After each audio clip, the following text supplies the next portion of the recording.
Hello, this is Richard Hammack's Calculus 1 course. We are in part 2 of the course on limits. Today, lecture 10a, limits of trigonometric functions. We'll break this topic into two parts, lectures 10a and 10b, with the bulk of the material being in 10a. Lecture 10b will just follow up on one detail that arises today.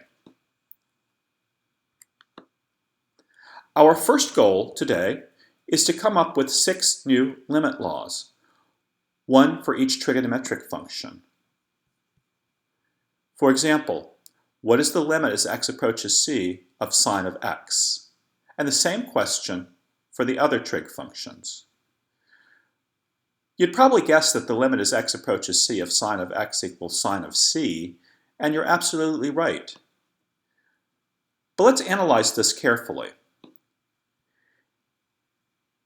In the limit as x approaches c of sine of x, x being plugged into sine is interpreted as a radian measurement. So x is a radian measure, and the sine of x is the y-coordinate of that radian measure. So there's sine of x. And in this limit, x is approaching c, so this radian measurement of x must be getting closer and closer to another radian measurement, c. So x is moving into c. And in this picture, sine of c is the y-coordinate of the radian measurement c.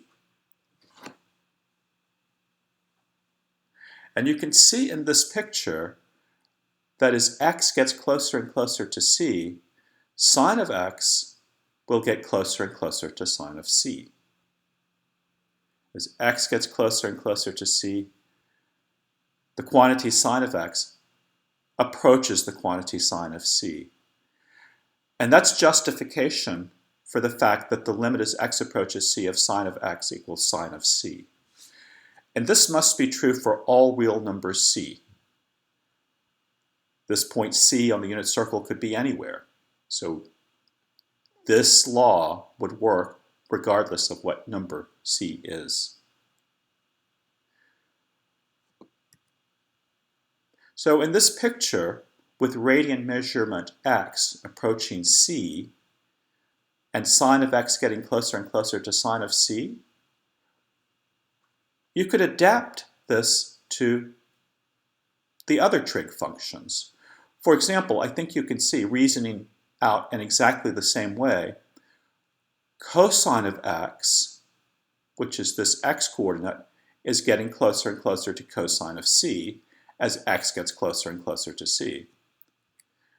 So we get a rule, the limit as x approaches c of cosine of x equals cosine of c, which holds for all real numbers c.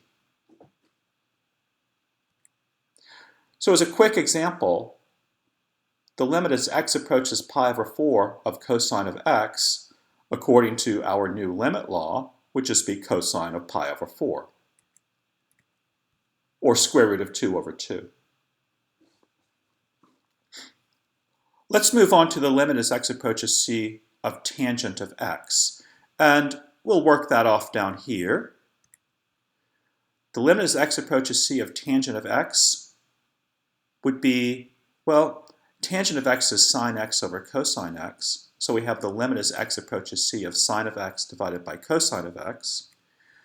Applying a limit law, we get the limit as x approaches c of sine of x divided by the limit as x approaches c of cosine of x. And according to our two most recent rules, we get sine of c over cosine of c, and that's tangent of c. So the limit as x approaches c of tangent of x equals tangent of c. So that's a new rule. Now we have to be careful because in applying this limit law in this step, that only works if the limit as x approaches c of cosine of x is not 0. In other words, if cosine of c is not 0. So we have to rule out those numbers c that make that denominator 0. Namely, c cannot be equal to pi over 2 plus k pi, where k is an integer. So said differently, the limit as x approaches c of tangent of x equals tangent of c for all real numbers in the domain of tangent. Reasoning the same way with the limit as x approaches c of secant, we carry out a plan identical to what we did here. Secant of x is 1 over cosine of x, and working the limit laws through, you of course get an answer of secant of c. And that holds for all real numbers that don't make cosine 0. So all real numbers for which c is not equal to pi over 2 plus k pi.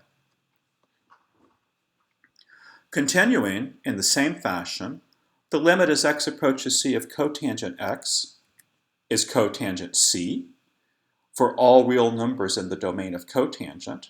In other words, c can't be equal to k times pi, where pi is an integer.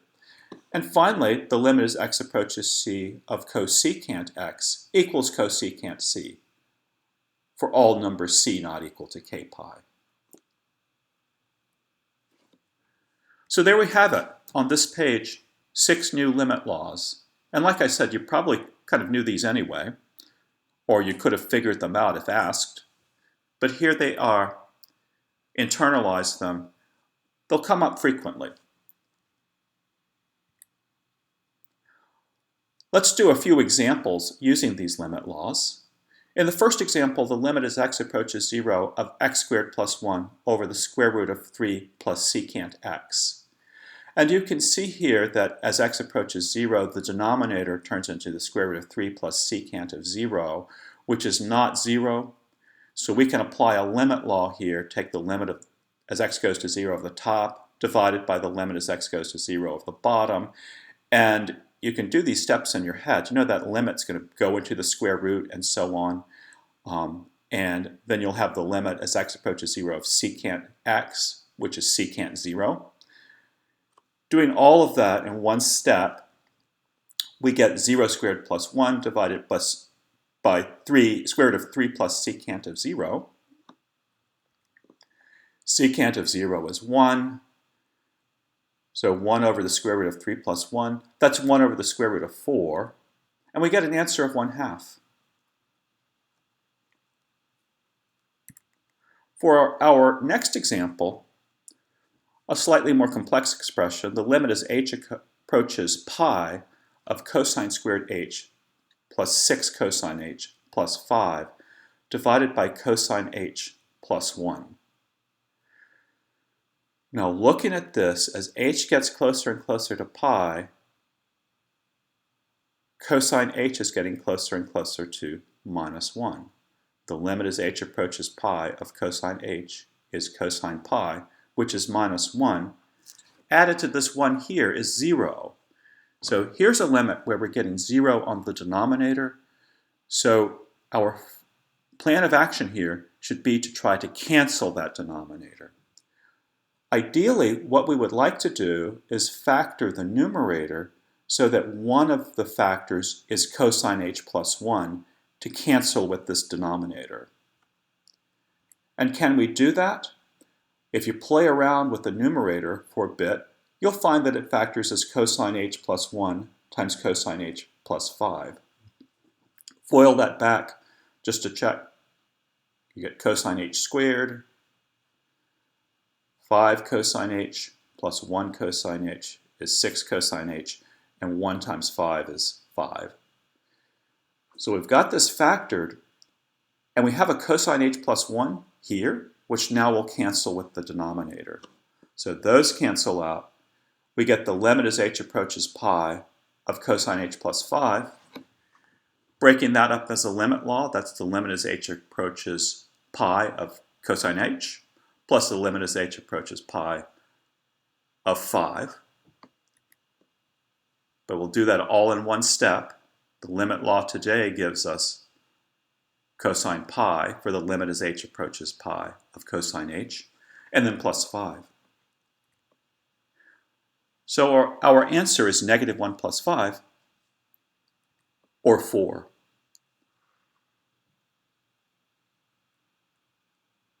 So you should work some examples in the textbook to make sure you are good at this. and that you can work a variety of problems. We're going to move on to an important limit that will play a pretty big role later in this course.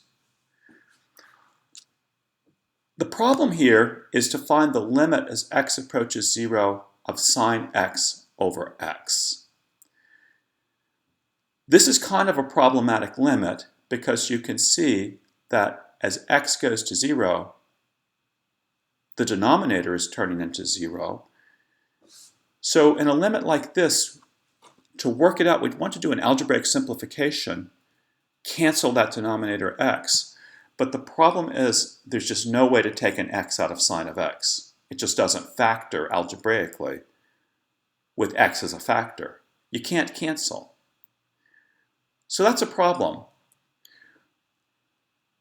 But what I want to do on this page is to give you an informal geometric argument that suggests what this limit should be. Let's draw a picture of the situation on the unit circle. On the numerator, we have sine of x. So here's our picture of sine of x. Take a radian measurement of x. Sine of x is the y-coordinate of that radian measure. So in this limit, the fraction sine of x divided by x is this y-coordinate divided by this arc length. And that arc length looks a little bit bigger than the y-coordinate. X is a little bit bigger than sine of x. So you'd expect sine of x over x to be a number that's slightly less than 1. But look what happens as x approaches 0, as it does in this limit. That arc length x becomes shorter and shorter, as does sine of x. And as x gets closer and closer to 0, you get to a point where you can barely distinguish the difference between x and sine of x. Proportionally, they become closer and closer the same. So you would guess that this ratio, as x approaches 0, this ratio of sine x divided by x, is getting closer and closer to 1. And in fact, that's exactly the way this plays out in reality. The limit as x approaches 0 of sine x over x equals 1, as indicated here, or as suggested here. Now, I hope that this picture convinces you that 1 is the correct answer for this limit, but we certainly haven't proved that the limit equals 1. In fact, this is precisely what we're going to do in Lecture 10b. We will carefully prove that the limit as x approaches 0 of sine x over x equals 1. But for the rest of today's lecture, we're going to accept that on faith. I want you to remember this limit. It turns out to be true. The limit as x approaches 0 of sine x over x equals 1. And knowing it is the key to evaluating a lot of other limits. For example, suppose we wanted to find the limit as x approaches 0 of tangent x over x. Let's see if we can use the fact that we know that this limit equals 1 to find this limit. Tangent of x is sine x over cosine x. So this limit becomes the limit as x approaches 0 of sine x over cosine x divided by x, which is x over 1. And let's simplify by reciprocating the denominator, multiplying times the top. And we get the limit as x approaches 0 of sine x times 1 over cosine x times x. And right here you'll see a sine of x divided by x. And x is approaching 0. So we know that limit is equal to 1. So let's just juggle things around and put the sine x and the x atop one another. And what's left is 1 over cosine x. We'll put it off to the side. And now apply a limit law. The limit as x approaches 0 of sine x over x times 1 over cosine x is the limit as x approaches 0 of the first fraction times the limit as x approaches 0 of the second fraction. The limit as x approaches 0 of sine x over x we know is 1 from the box here, and the limit as x approaches 0 of 1 over cosine of x would be 1 over cosine of 0, which is 1. So as an answer, we get 1. So we were able to figure out the limit as x approaches 0 of tangent x over x by knowing this fact.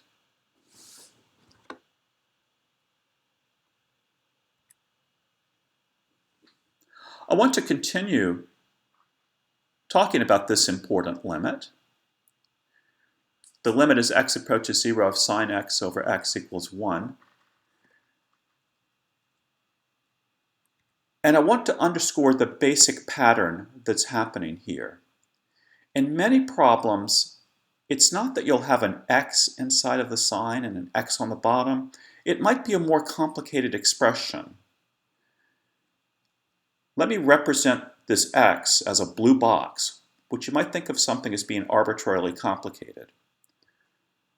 But we've just shown or convinced ourselves that the limit as the blue box approaches 0 of sine of the blue box divided by the blue box equals 1, whatever expression that blue box is. And I'll write that slightly differently. We could say that sine of a quantity divided by that exact same quantity approaches 1 as the quantity approaches 0. That's what this limit is saying. When you look at it this way, you'll find that you can evaluate a lot of limits that have the basic pattern of sine x over x. For instance, look at the limit as x approaches 3 of sine of x minus 3 divided by x minus 3. It basically has this form, but not quite. What you'll notice here is that sine of x minus 3 is being divided by that exact same quantity x minus 3. And as x approaches 3 in this limit, that x minus 3 is going to 0.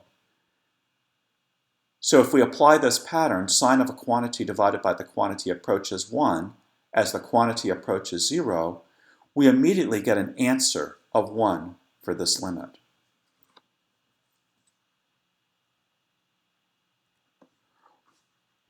For another example, slightly more complicated, look at the limit as x approaches 3 of sine of 2x minus 6 divided by x minus 3. Now here it's a little bit different from what we had above because what's in the sign, the 2x minus 6, doesn't match the x minus 3 on the bottom. They're different quantities. It's not sine of a quantity divided by that exact same quantity, from which we could apply this rule. So what are we going to do? You can overcome this problem of the quantities not being the same by noting that the 2x minus 6 is twice x minus 3. You'd really like to multiply the x minus 3 by a 2, so these two quantities will match, but you can't just automatically, without justification, insert a 2 times x minus 3. That changes the problem. But what you can do is multiply by 1 in the form of 2 divided by 2, and then you could multiply, that doesn't change anything because it's just multiplying by 1, but now multiply the 2 into the bottom, down below, and for the 2 out top, take it outside the limit by the constant multiple rule. So doing so, we get 2 times the limit as x approaches 3 of sine of 2x minus 6 divided by 2x minus 6. And now we have the sine of a quantity divided by that exact same quantity. And moreover, as x approaches 3, the 2 times x minus 6 in the blue box is approaching 0. So using this idea, sine of a quantity divided by that quantity approaches 1 as the quantity approaches 0. That's exactly what's happening here, and that tells us that this limit is equal to 1. sine of this quantity divided by that quantity, the same quantity, approaches 1. So don't forget to carry the 2 over from here. We get 2 times 1, or simply 2. So be on the lookout for opportunities to reason as we've done on this page. When you work the exercises in the text, you get good at this really fast. So please do that.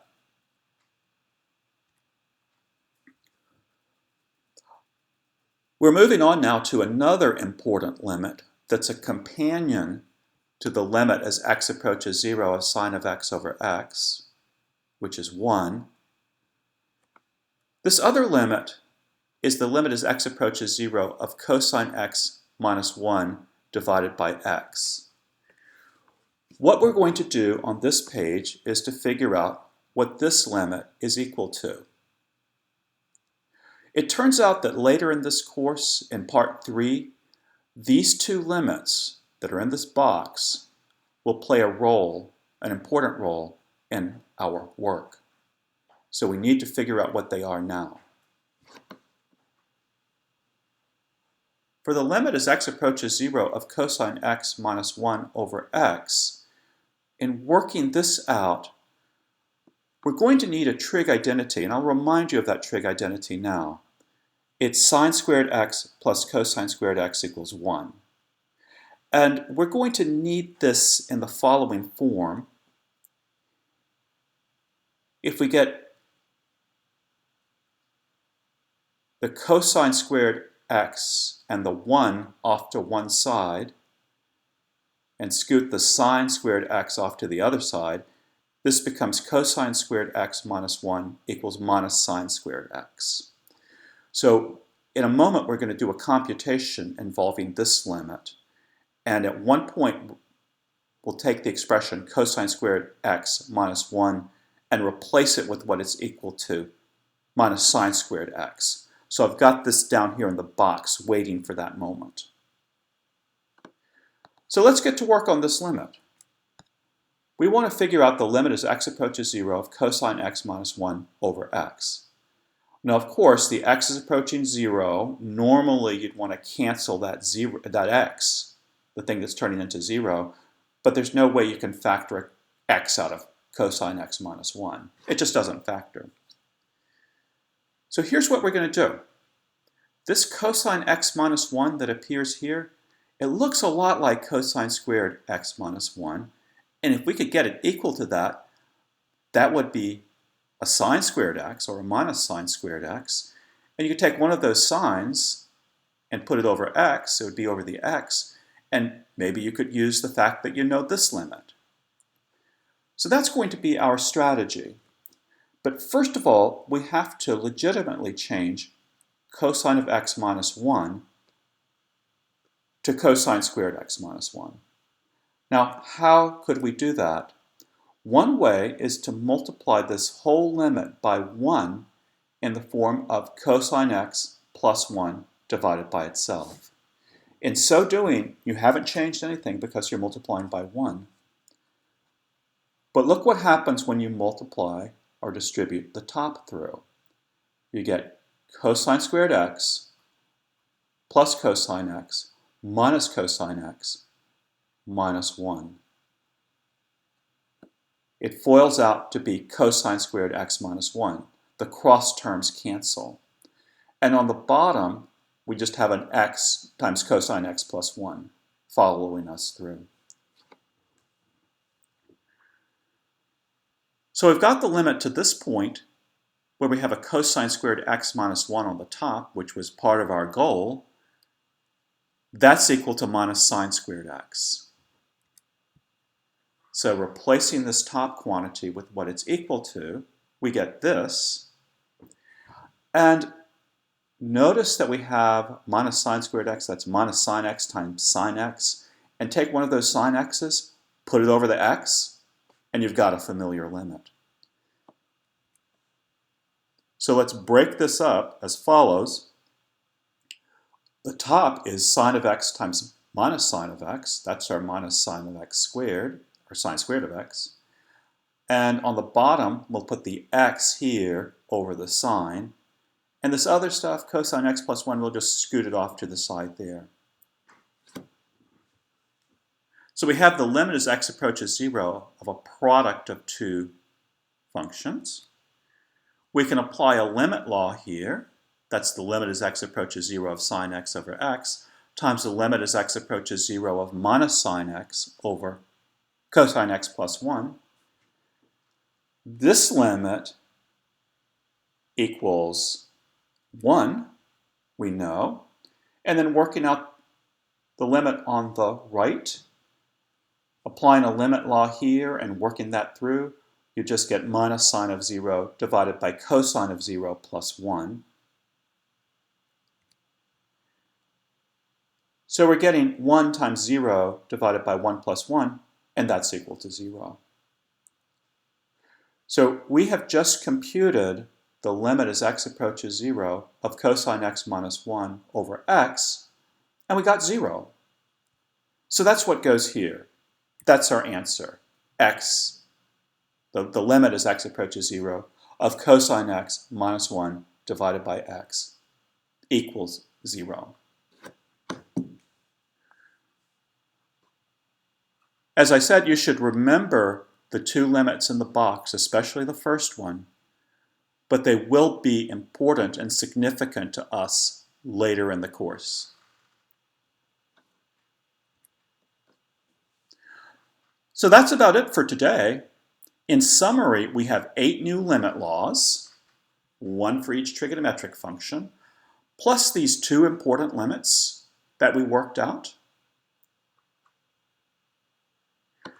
And again, work a lot of exercises to get a handle on this material.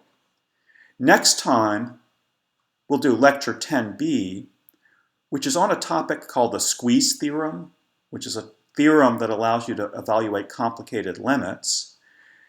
And we're going to use that to tackle the problem of the limit as x approaches 0 of sine x over x. We're going to show that it actually does equal 1. We had an informal justification of that today. We convinced ourselves that 1 was a reasonable answer for this limit. Next time, we're going to pin that down. Some of the stuff we did today relied on the fact that the limit as x approaches 0 of sine x over x equals 1. But we're kind of hanging here. We got to pin this down and prove that it's exactly equal to 1. That's lecture 10b. So I'll see you there. Goodbye.